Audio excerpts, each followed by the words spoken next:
Bobby Torres of Frightbox Recording here to share with you some of my tips on how you can achieve extra mix clarity with some simple EQ moves. And today I'll be showcasing my new favorite plugin, the Sonimus Q2. Now, if you've ever followed any of my videos, you probably know by now that I'm not really much of a gearhead at all. And the same goes for plugins. I rarely introduce new plugins into my arsenal unless I really feel that they're helping my workflow and adding to what I already have going on. So for me, they have to be very easy to use, very easy to implement, and they have to be helping my creative workflow in some way. Now, I found when it comes to mix clarity, a lot of times people are constantly trying to reinvent the wheel when it really isn't that complicated. I found people either over EQ things and sometimes even under EQ things. Now, in the particular mix that we're gonna cover, the mix was okay, but I felt that it was just a little muddy and just needed a little extra clarity. Now, instead of me going in and dialing in and notching out crazy frequencies or boosting frequencies on the tracks themselves, I just added some extra shine to the submixes in a very simplistic and minimal way.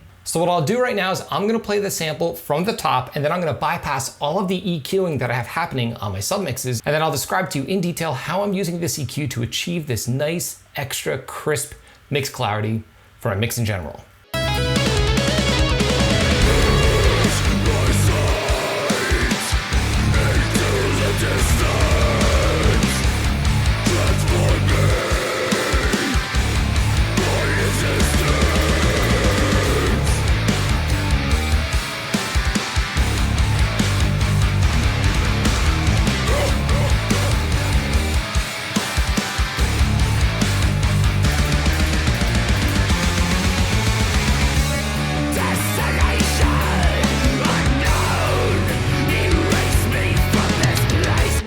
Okay, so now what I'm gonna do is I'm gonna bypass all of the EQs that I have happening on my submixes. And the only EQ plugin I'm using right now is the Sonimus Q2, but again, I'm gonna bypass all of them. And let's hear what the mix sounds like with no EQ on my submixes. Let's check it out.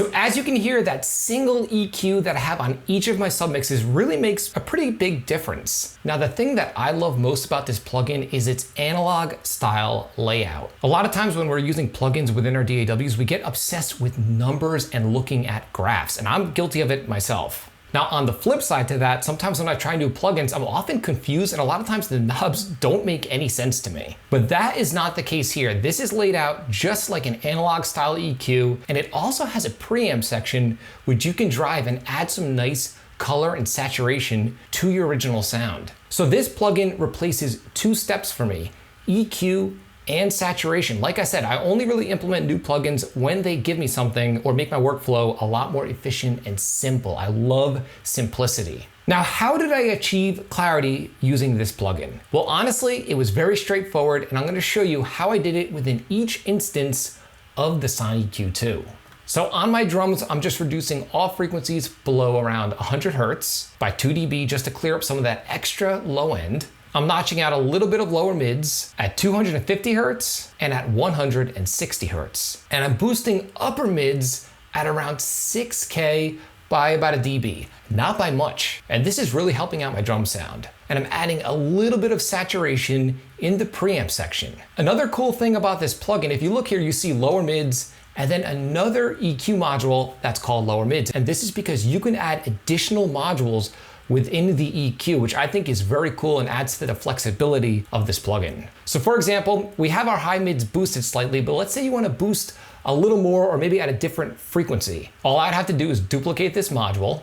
Now let's say I want to boost to, I don't know, 2K. I would just sweep down 2000 Hertz and then I could boost away. And if I want a more narrow Q, There's this button here which enables you to dial in a more narrow cue in case you want to get a little more surgical. And if you have a module that you don't need, all you have to do is right click it and remove module. And that's all. I love that type of simplicity. On my overheads, I am not shy with the high pass filter. I'm rolling off all frequencies below 1000 Hertz. And I'm doing it here in the preamp section where I have a roll off, a high frequency roll off, and a low frequency roll off, which isn't being used in this instance. And I'm reducing some mid-range at 2000 Hertz, as well as some mid-range at around 17,000 Hertz. And I'm boosting some top end with a high shelf EQ at 8K by about 1.5 dB. On my bass guitar, I'm just doing some simple cutting. I'm cutting a little bit at 1200 Hertz, and I'm cutting a little bit at 3000 Hertz. On my guitars, I'm rolling off all frequencies below 80 Hertz, all frequencies above 10K, and I'm notching out a little bit of lower mids at 480 Hertz. And what's great about doing it within an analog style EQ like this is I do it by what I'm hearing. I'm not visually looking at a graph on the screen. And on my vocal submix here, the main thing here is I'm rolling off all frequencies above 12K. I'm just reducing them by about 2.5 dB. I have a preamp section at the end of my chain and before my chain. This is because the vocals in this mix are a little harsh and I wanted to kind of add some extra analog saturation to my vocal sound in a very simple way. So if I were to load a new instance of the plugin from scratch, this right here is the default setting. You have a low band, low mid, high, and your preamp section. But again, because I wanted extra analog color and saturation, I just duplicated my preamp section and added a little bit of extra drive. So what I'm gonna do right now to show you how it's warming up my vocal sound is I'm gonna play that same section and I'm gonna intermittently bypass the plugin so you can hear how much warmth it's adding to these harsh screaming vocals. Let's check it out.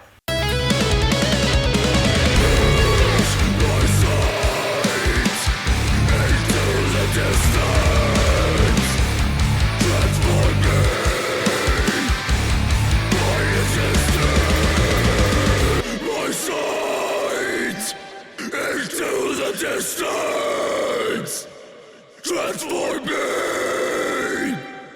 my existence. So if you notice, once I re-engage the plugin, it really warms up the vocal sound. Now, when I'm dealing with really extreme metal, that's an issue I find sometimes. It's hard to get the vocals sounding musical when someone is screaming their head off. And in this case, I didn't need to load an EQ and a separate saturator plugin. It's all here within this single instance of the SoneEQ 2.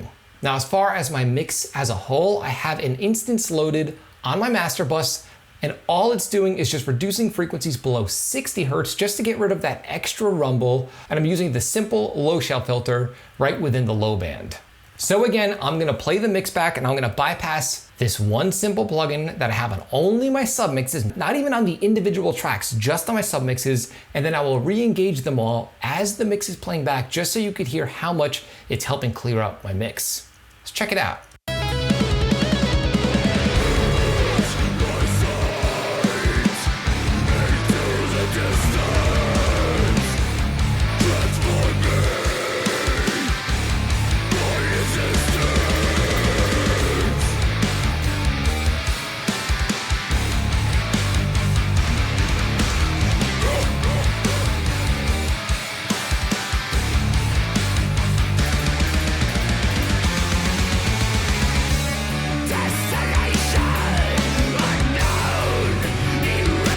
So right here is just a quick example of how I'm using this new plugin. Now, do you need analog style plugins in order to achieve great results? Absolutely not. I've done entire mixes using only stock plugins. But with that being said, if you find yourself getting caught up in numbers like I do from time to time, and you're looking for something to kind of streamline your process, you want a little more of an analog workflow, I highly recommend this EQ plugin. Again, not only do you have a nice flexible EQ that feels like an analog piece of hardware, but you also have that cool preamp section that adds some nice analog warmth to the original sound, which is something we're always looking for while mixing in the box and using modern gear.